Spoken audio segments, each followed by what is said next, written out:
राष्ट्रपिता महात्मा गांधी पर निबंध। सब्सक्राइब कीजिए हमारे चैनल को और बेल आइकॉन को दबाइए हमारी लेटेस्ट वीडियो सबसे पहले देखने के लिए। भूमिका। राष्ट्रपिता महात्मा गांधी भारत के ही नहीं बल्कि संसार के महान पुरुष थे। वे आज के इस युग की महान विभूति थे। महात्मा गांधी जी सत्य और अहिंसा के अनन्य पुजारी थे और अहिंसा के प्रयोग से उन्होंने सालों से गुलाम भारतवर्ष को परितंत्रता के बेड़ियों से मुक्त करवाया था। विश्व में यह एकमात्र उदाहरण है कि गांधी जी के सत्याग्रह के समक्ष अंग्रेजों को भी झुकना पड़ा। आने वाली पीढ़ियों ने निश्चय से गौरव के साथ उनका नाम याद करती रहेगी। भारत देश जब पराधीनता में फंसा हुआ था तब जनता का पतन और शोषण हो रहा था तथा प्रगति में विराम चिन्ह लगा हुआ था। ऐसी स्थिति में देश को एक जागरूक पथ प्रदर्शक की बहुत अधिक आवश्यकता थी। ऐसे समय में गांधी जी का जन्म देश में हुआ। गांधी जी ने स्वतंत्रता आंदोलन की बागडोर को अपने हाथों में लेकर सत्य और अहिंसा से देश को स्वतंत्र करवाने में अपने जीवन को लगा दिया था। गांधी जी का जन्म। महात्मा गांधी का जन्म 2 अक्टूबर 1869 को गुजरात राज्य के काठीवाड़ा जिले में स्थित पोरबंदर नामक स्थान पर हुआ था। गांधी जी का पूरा नाम मोहनदास करमचंद गांधी था। गांधी जी के पिता का नाम करमचंद गांधी था और उनकी माता का नाम पुतलीबाई गांधी था। मोहनदास जी अपने पिताजी की चौथे पत्नी की आखिरी संतान थे। गांधी जी के पिता राजकोट रियासत के दीवान थे। गांधी का प्रारंभिक जीवन राजकोट में बीता था। गांधी जी की माता सती साध्वी और धार्मिक प्रवृत्ति की स्त्री थी। गांधी जी पर उनकी माता के संस्कारों का बहुत अधिक प्रभाव पड़ा था। गांधी जी का परिवार विशुद्ध भारतीय परिवार था जिसमें सदाचार को जीवन का परम मूल्य माना जाता था। प्रारंभिक शिक्षा। गांधी जी की प्रारंभिक शिक्षा पोरबंदर से हुई थी। अपनी कक्षा में वे एक असाधारण विद्यार्थी थे। गांधी जी अपने सहपाठियों से बहुत कम बोलते थे लेकिन अपने शिक्षकों का पूरा आदर करते थे। गांधी जी ने मैट्रिक की परीक्षा अपने स्थायी विद्यालय से उत्तीर्ण की थी। गांधी जी औसत विद्यार्थियों थे। हालांकि उन्होंने कभी कभी पुरस्कार और छात्रवृत्तियां भी दी जाती, लेकिन गांधी जी पढ़ाई और खेल में तेज नहीं थे। गांधी जी शुरू से ही सत्यवादी और मेहनती थे। गांधी जी कभी कोई बात नहीं छिपाते थे। गांधी जी की माता उन्हें बचपन से ही धर्म कर्म की शिक्षा देती थी जिससे वे विद्यालयों में एक विनम्र विद्यार्थी थे।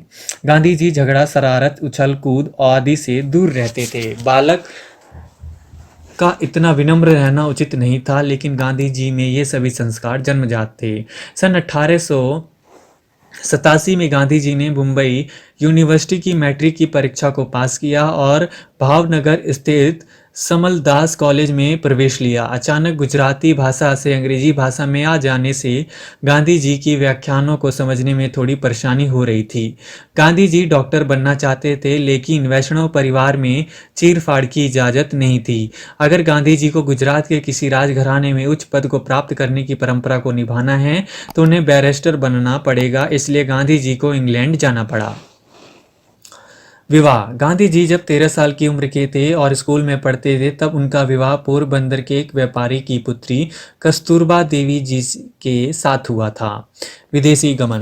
गांधी जी की शिक्षा अभी जारी थी कि उनकी पत्नी का स्वर्गवास हो गया। जब गांधी जी कानूनी शिक्षा ग्रहण करने के लिए विदेश गए थे तब वे एक बेटे के पिता बन चुके थे। इंग्लैंड में गांधी जी ने अध्ययन के साथ साथ पहली बार स्वतंत्र विश्व का अपनी खुली आंखों से दर्शन किया था। गांधी जी ने विदेश जाने से पहले अपनी माता से यह वादा किया था कि वे इंग्लैंड जाकर मांस और मदिरा का पान नहीं करेंगे। गांधी जी ने अपनी माता को किया हुआ वादा बखूबी निभाया। गांधी जी ने इंग्लैंड में असंख्य बाधाओं का सामना किया। शाकाहारी भोजन के लिए गांधी जी को अनेक कष्टों का सामना करना पड़ा था। वकालत की शिक्षा पूरी करने के बाद वे अपने देश लौटे। उन्होंने मदिरा पान और मांस न खाने के प्रण को जीवन पर्यंत तक निभाया था। इसी बीच उनकी मां का भी स्वर्गवास हो गया। गांधी जी अपनी मां से बहुत प्यार करते थे। गांधी जी के जीवन में दया, प्रेम, करुणा और ईश्वर के प्रति निस्वार्थ श्रद्धा की भावना मां से ही पैदा हुई थी। दक्षिण अफ्रीका के लिए प्रस्थान। जब गांधी जी मुंबई में वकालत कर रहे थे तब वहीं से उन्हें सन 1893 में पोरबंदर के एक केस अब्दुल एंड कंपनी के मुकदमे के सिलसिले में दक्षिण अफ्रीका जाना पड़ा था। दक्षिण अफ्रीका जाकर उन्हें पता चला था कि वहाँ पर जितने भी भारतीय वासी बसे हुए हैं उनके साथ बहुत बुरा व्यवहार किया जाता है। उस समय वहाँ पर रंग भेद का माहौल चरम सीमा पर पहुँच चुका था। गांधी जी इस बात को सहन नहीं कर सके। गांधी जी के मन में राष्ट्रीय भावना जागृत हुई। गांधी जी को भी इसका शिकार बनना पड़ा था। एक बार गांधी जी दक्षिण अफ्रीका में रेल में सफ़र कर रहे थे। गांधी जी के पास फर्स्ट क्लास का टिकट था, लेकिन फिर भी उन्हें थर्ड क्लास में जाने के लिए कहा गया था। वहाँ के लोगों पर थोड़ी देर भी नहीं रुका गया और उन्होंने गांधी जी को ट्रेन से बाहर फेंक दिया। इन सभी गतिविधियों की वजह से गांधी जी के मन में यह विचार आया कि देश के लोग किस प्रकार से अधीन होकर अपने आप को प्रतिदिन अपमानित देख रहे हैं। यहीं से गांधी जी ने दक्षिण अफ्रीका से वापस भारत आ गए और भारत की आज़ादी में अपना महत्वपूर्ण योगदान देने लगे। अगर उस समय में गांधी जी ने स्वतंत्रता के लिए अपना योगदान ना दिया होता तो आज पर हम परतंत्रता के बंधन में बंधे होते। भारत में लौटने के बाद गांधी जी ने सबसे पहले देश के किसान भाइयों को एकता की डोर में बांधकर लुटेरे जमींदारों और साहूकारों के विरुद्ध आवाज उठाने के लिए प्रेरित किया।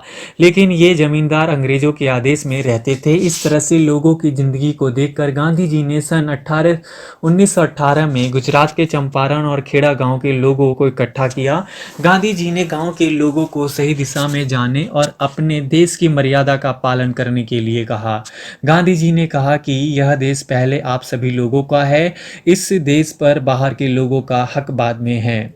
इस रैली के से ही लोग जागरूकता इस रैली से ही लोगों में जागरूकता आने लगी और यहीं से देशव्यापी एकता की शुरुआत होने लगी। इसी बीच लोगों ने गांधी जी को एक नया नाम दे दिया था, बापू, और बाद में इसी नाम से लोग गांधी जी को पहचानने लगे। उन्होंने सबसे पहले यहीं पर सत्याग्रह का प्रयोग किया था। इसमें गांधी जी को बहुत सफलता मिली थी। यहाँ पर गांधी जी ने नेटाल इंडियन कांग्रेस की स्थापना भी की थी। इसके माध्यम से गांधी जी ने भारतीयों के अंदर आत्म सम्मान की भावना को जागृत किया था। सन 1906 में ट्रांसवाल कानून जैसे अपमानजनक काला कानून पास हुआ था। इसका विरोध करने के लिए ही गांधी जी ने सत्याग्रह आंदोलन को चलाया था, जिसमें उन्हें बखूबी सफलता प्राप्त हुई थी। अंग्रेजों को उस कानून को वापस लेना पड़ा, जिसके परिणाम स्वरूप दक्षिण अफ्रीका में भारतीयों पर किए जाने वाले अत्याचार बंद कर दिए गए। सत्याग्रह का यह पहला प्रयोग था जिसमें उन्हें पूरी सफलता मिली थी। राजनीति में प्रवेश। जब गांधी जी दक्षिण अफ्रीका में थे तब उस समय भारत में स्वतंत्रता आंदोलन चल रहा था। सन 1915 में गांधी जी भारत लौटे थे। उस दिन में गोपाल कृष्ण गोखले जी कांग्रेस के गणमान्य सदस्य थे। गोपाल कृष्ण गोखले जी की अपील पर गांधी जी कांग्रेस में शामिल हुए थे और पूरे भारत का भ्रमण किया था। गांधी जी ने जब देश की बागडोर को अपने हाथ में लिया था तो देश में एक नए इतिहास का सूत्रपात हुआ था। गांधी जी ने सन 1920 में असहयोग आंदोलन की शुरुआत की थी। जब सन 1928 में साइमन कमीशन भारत में आया तो गांधी जी ने उसका बहुत डटकर सामना किया था। इसकी वजह से देशभक्तों को बहुत प्रोत्साहन मिला था। गांधी जी द्वारा सन 1930 में चलाए गए नमक आंदोलन और दांडी यात्रा ने अंग्रेजों को पूरी तरह से हिलाकर रख दिया था। गांधी जी कांग्रेस के सक्रिय सदस्य होने की वजह से स्वतंत्रता आंदोलन में कूद पड़े थे। उन दिनों में आंदोलन की बागडोर तिलक जी के हाथ में थी। उनके साथ मिलकर ही गांधी जी ने आंदोलन को आगे बढ़ाया। भारत छोड़ो आंदोलन। द्वितीय विश्व युद्ध का अंत सन 1942 में हुआ था। जब अंग्रेज अपने दिए हुए वचन से पीछे हट रहे थे तो उन्होंने अंग्रेजों भारत छोड़ो का नारा लगाया था। गांधी जी ने यह कहा था कि यह मेरी अंतिम लड़ाई है। उस समय असंख्य भारतीयों को जेलों में बंद कर दिया गया था। गांधी जी ने भी अपने साथियों के साथ आत्मसमर्पण किया था। इस वजह से सारे देश में अशांति फैल गई थी। अंग्रेजी सरकार घबरा गई थी, लेकिन गांधी जी का सत्याग्रह आंदोलन सुचारू रूप से चलता रहा। गांधी जी अपने सत्य और अहिंसा के मार्ग पर डटे रहे थे। स्वतंत्रता प्राप्ति। जब सन 1920 में तिलक जी का निधन हो गया था, उसके बाद स्वतंत्रता आंदोलन का पूरा भार गांधी जी पर आ गया था। वे आंदोलन का पूर्ण संचालन अहिंसा की नीतियों पर चलकर करने लगे थे। इसी समय पर उन्होंने देश में असहयोग आंदोलन को चलाया था, जिसमें हजारों की संख्या में वकील, शिक्षक, विद्यार्थी, व्यापारी शामिल हुए। गांधी जी का यह आंदोलन पूरी तरह से अहिंसक था। सन 1929 में रावी नदी के किनारे पर कांग्रेस अधिवेशन हुआ था, जिसमें गांधी जी ने पूर्ण स्वतंत्रता की घोषणा कर दी थी। सन 1930 में गांधी जी ने नमक कानून का डटकर विरोध किया। 24 दिनों की यात्रा के बाद दांडी में गांधी जी ने खुद अपने हाथ से नमक तैयार किया था। इस वजह से गांधी जी के बहुत से नेताओं को जेल में डाल दिया गया था। मजबूर होकर गांधी जी को समझौते के लिए इंग्लैंड बुलाया गया, लेकिन इसके परिणाम कुछ नहीं निकले। गांधी जी का आंदोलन जारी रहा। गांधी जी और भारत के अनेक क्रांतिकारी लोगों की वजह से भारत को अंत में 15 अगस्त 1947 को स्वतंत्रता प्राप्त हुई।